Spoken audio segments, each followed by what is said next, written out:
everyone, and welcome back to Instaviews. I'm Saskia, the assistant editor of Voice, and today's Instaviews is part of our International Women's Month at Voice. We are going to be talking to Carla Zuill, who is the editor of She Hub TV, and she's also the founder as well. And she is also the founder of the Women's Empowerment Summit in Bermuda. So Carla is going to talk to us a bit about her career, how she got started, and of course offer any advice to young people. Make sure you stick with us for the whole month as we are going to be interviewing lots of great women as part of our campaign. So let's bring Carla on. Hello. Hi. Hi, thank you so much for joining me, Carla. How are you doing today? I'm very well. It's an honor to be here. Thank you for having me. Great, absolutely. And I love the earrings. Can I just say, they're just like popping. They're my favorite things. So just before we get started then, why don't you tell us a little bit about yourself and your creative background for all those watching? So my name is Carla Zuill. I'm from Bermuda, but I live in Manchester. I've lived here for the last 5 years. Interesting because when I was growing up, I always wanted to be a social worker. And then when I got into college, one of my social workers said to me, one of my teachers, she said, "You're so creative. You're such a free spirit. You may want to consider doing something else." And I actually thought I wanted to do public relations at that time. And then I was like, I want to be a journalist, right? And I went to university in the States, spent 20 years being a journalist. And then I moved over here and here we are today. So I've always loved, I tell people I can't draw to save my soul, but I can write one heck of a story for you. I'm exactly the same. I cannot draw to save my life. But yeah, when it comes to writing, not too bad at that. So what made you decide to settle in the UK then after being over in the US?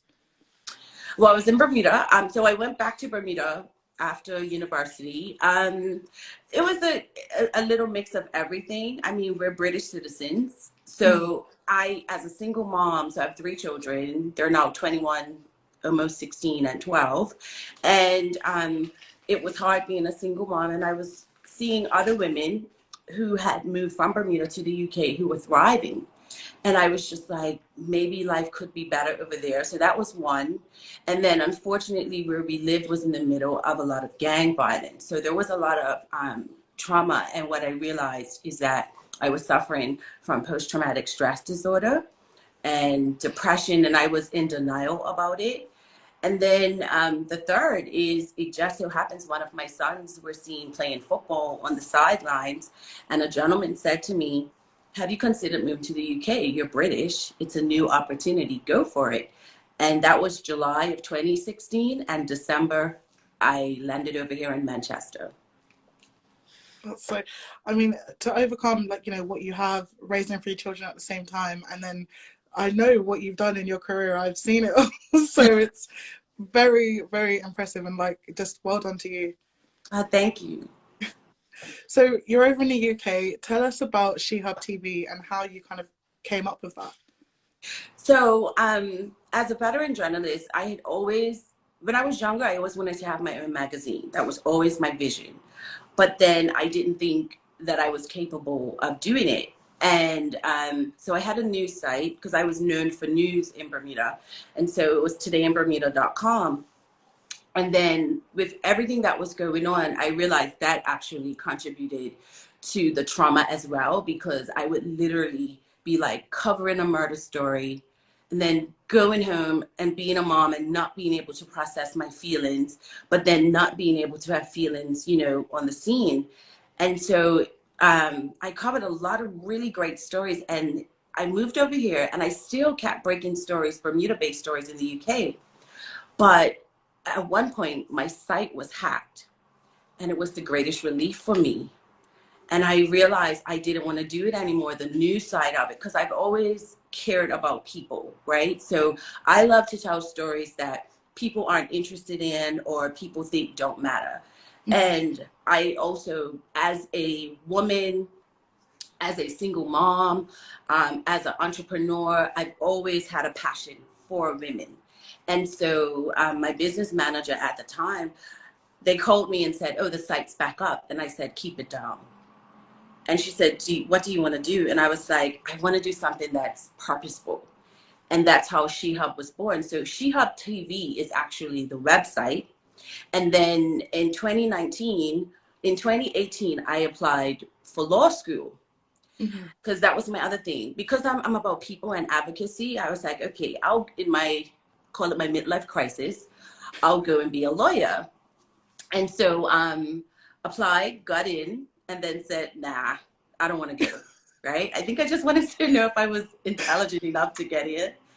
And instead, I decided to do a master's in public relations at University of Salford. And it's weird, doing the PR actually invoked my desire to write again, because I put my pen down for about a year, 18 months, and didn't want to write anymore. So the magazine was born. So it is actually a glossy magazine. So it's a tangible magazine. There's also the app. So I run actually two type of arms of it. So it's the website, which caters to all things women, right? As I tell people, all things women and everyone who loves us. There's no topic that is not covered. And then the magazine itself is more targeted towards Black people and ethnic minorities. So two different audiences with a bit of overlap, but it's going well so far. Wow, just I can't believe you got into law school. No, it's not for me. Like, let me just go and do my thing. I love to hear that, because I think a lot of the times people think they see people with their own magazines or their own businesses, and they think it was just one straight road to get there, but it's not. And I think it's important to really highlight that you can be on a different path and it can still lead you to where you're supposed to be. So and you're not too old either, because I'm almost 48, right? And I used to think that everything had a time. And I think, what we need to understand is that there's no definitive timeline for anything. Until you die, you have time. So just go for what you want to go for. Love it. So tell me, how do you say She Hub is all about all things women? How do you use your platform to empower women? It depends. So in all my years as a journalist, the one thing I pride myself in is integrity. So I've always protected my sources. I've never revealed, if someone's given me an angle, I've never said where it's come from, and it's now coming back in dividends. So women trust me to tell their stories. And I love the fact that I can do that. So one day I could be telling a story about a woman who, one of the stories that's very popular even to this day is a woman who, she was a virgin and she was saving herself for marriage, and her fiance raped her because she wouldn't marry him, right? I've had women talk about domestic abuse. I even have a men's section called His Voice, where men talk to, us about things that are bothering them. So whether it's parenting or relationships, I have fitness, I have health. So there are recipes. So it just depends. As long as it's woman-centered in one way or another. Parenting. I do editorials from time to time. I've written an open editorial about the family court system in Bermuda. So there's really nothing off base, but I do love those stories that touch the heart. So I tell anyone, when anyone's reading a story I've written, I want them to leave with the feeling that they're right there with me as they're reading the page. So I find it quite interesting, because a lot of, like women's magazines, they don't really think about the, the male perspective or the male voice, understandably so. But when you say that you, guys will write in about what's bothering them, is it what's bothering them in regards to women, or how does that part work? Yeah, so what I've called the series is His Voice, right? And so I've had one from a man who's admitted that, because he has children with different women, and he's like, I understand I created this, meaning, the complexity of parenting with three different women. He's like, but I just want to see my kids and be a parent. I've had a man talking about how cheating has hurt him.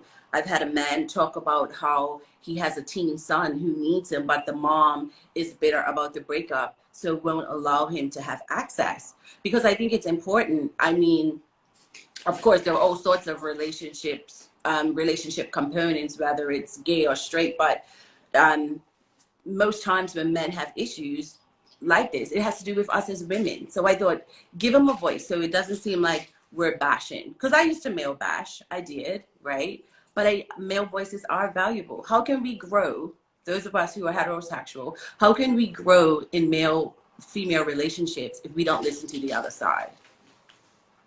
Yeah, no, you're absolutely right. It was interesting because it works both ways as well. I think, you know, that they have men's magazines, and they don't, I'm not too sure if I feel like they focus a lot on that female aspect as well, but it's true, it has to be a two-way street. So it's great that you actually have, it's quite unique that what you have there. So thanks. The other day I did a piece on had a contribution about what was it, menopause, and I had several men say to me, thank you, because now I understand my wife better, or my girlfriend. So I was like, well, just share. One guy said, well, when are you going to do a he hub? I'm like, now you're pushing it. Yeah, you can have a section, but not the whole platform. Exactly.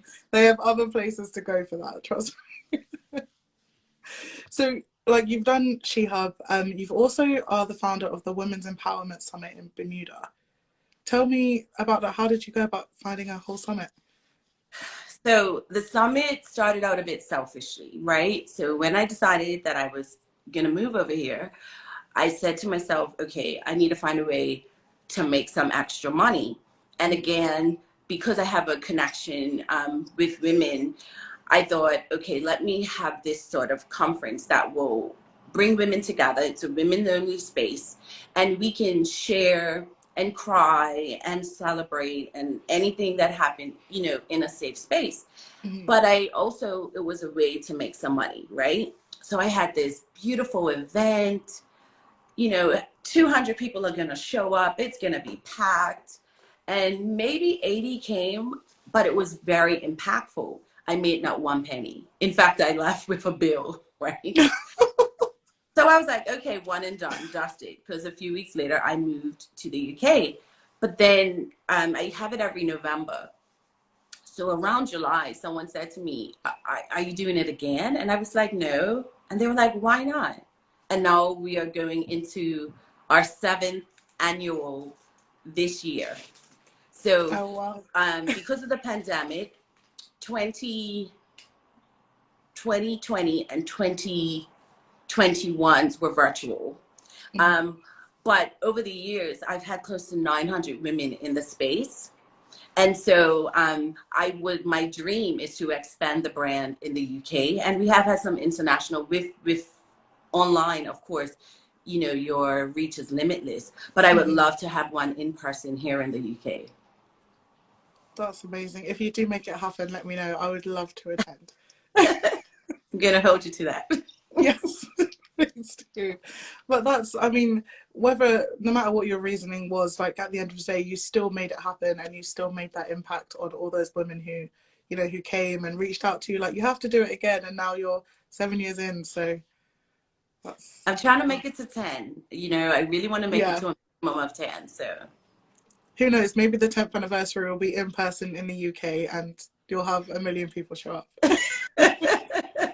I'm going to hold you to that too. Yeah. I'll start handing out flyers already. Like. So in the spirit of International Women's Day, we're actually celebrating it for the whole month over at Voice. I just want to know, what does being a woman mean to you?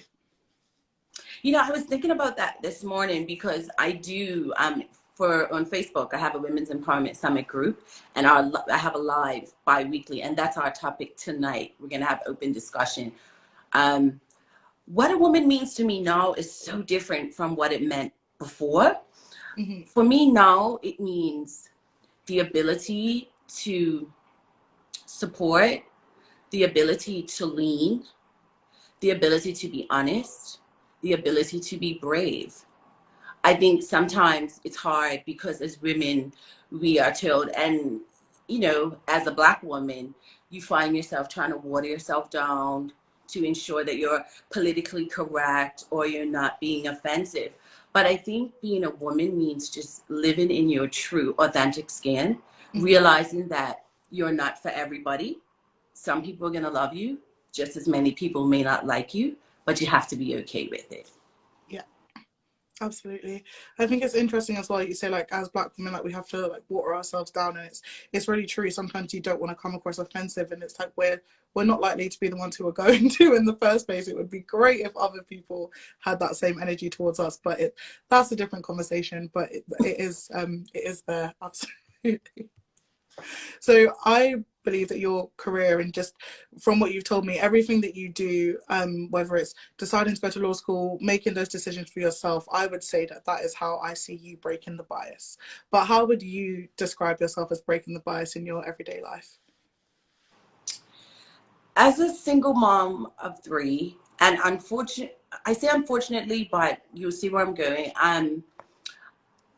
There wasn't the life I planned, right? And what I'm teaching my children, because in that I have a daughter and then I have 2 boys after her.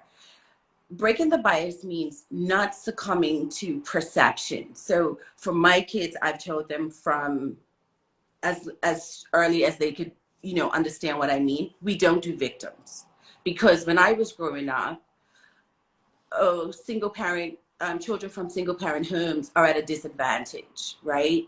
They're gonna be in trouble. They're gonna have less access, etc.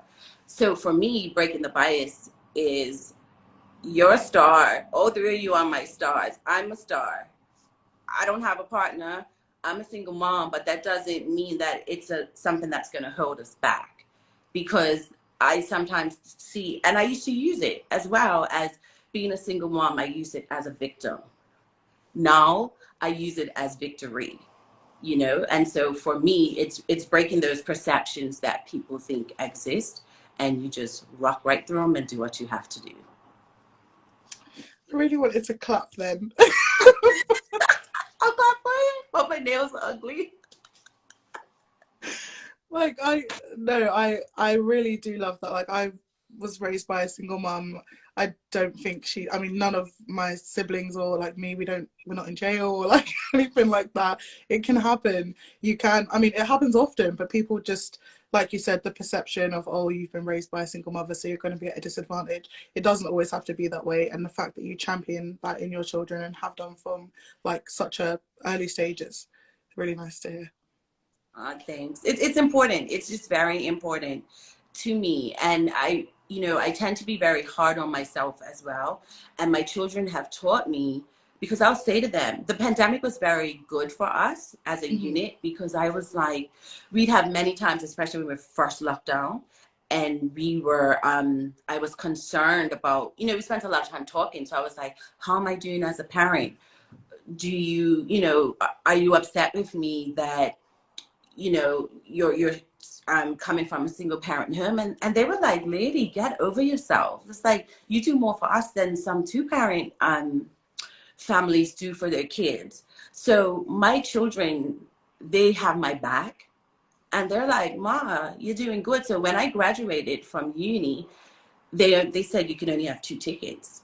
And I was determined that all 3 of my children were going to see me walk across that stage for that master's degree. I don't care if I had to sneak one in under my gown, they were getting in there. And, it worked out. And it was important for them to see me, because I wanted them to see that everything is possible. I went back to school at 45 or 44 or 45 and got that master's. So there's nothing that they can't do. But I have to be the example. And I have to say, I don't want them to be single parents themselves, but I don't want them to ever feel that they were at a disadvantage because they came from a single parent home. Yeah, exactly. And as a Black woman as well, that's another layer of being told that you can't do certain things. So being a Black woman, being a single parent, and having all 3 of your children like watch you walk across stage, I can just imagine that was like a really special moment. It was. And it's funny, my son, my 16-year-old, if you have a 16-year-old brother, if you have a 16-year-old son, they're just weird creatures, right? And he's so unemotional. And we have a family chat. And he said in it, have I told you I'm proud of you? And that almost made me cry. I was like, who are you talking to? And he was like, you. And for me, it crystallized as well why I needed them to see me walk across the stage. Because I tried to kiss on him. It's like, oh, leave me alone, mommy. But for him to say that meant a lot to me. Yeah, teenagers are weird. I don't know. Boys are weird. Boys are weird, teenagers are weird. Oh god. Okay. So one of my last questions for you then is, what advice would you give to young girls who just want to succeed, need a bit of advice, need a bit of guidance, and just want to know that like their gender or their skin color just isn't going to hold them back? If my daughter's listening, she can say I'm such a hypocrite because I'm my harshest critic, right? But believe in yourself. There's nothing that you cannot do, and accept failure. Failure happens, right? And so it doesn't mean that you can't do it. It just means you may not be able to do it that way. And you know, for young ladies, like, hold your heads high, especially for us who are darker skinned, because when I was growing up, and now I'm only realizing I'm not as dark as what I thought I was, but as darker skin, we tend to hunch, or we tend to feel lesser than. Hold your shoulders up, hold your head up high, and do the thing. Don't let anyone tell you you can't do. And the number one thing I'll say to you is, don't think you have to take the path of everyone else, right? Some people do A to B. A lot of my friends did A to B. I did A to C to Z, came back around, went around the corner, and then finally ended up where I needed to be. But that was the path that I needed to take. And I think sometimes we look at our friends, or we see the things they may have and think, I have to have that. You may get it, you may not, but take a journey that's unique to you. And don't be afraid to start over. Absolutely. See, I'll clap this time. No, it's very true. As I said, success doesn't always look one way, and you're proof that you can dart all over the alphabet and still end up where you're supposed to be. So. As long as you get it done, that's all that matters, you know? And I mean, for this master's, this was my 4th time of attempting a master's. Twice I stopped because I hated maths. The 3rd time I was doing well and then had a relationship breakup and got pregnant and the whole world fell out. And this last time was the right time, the 4th time, right? And so, and even then at one point I wanted to stop, but I was like, no, you're not stopping.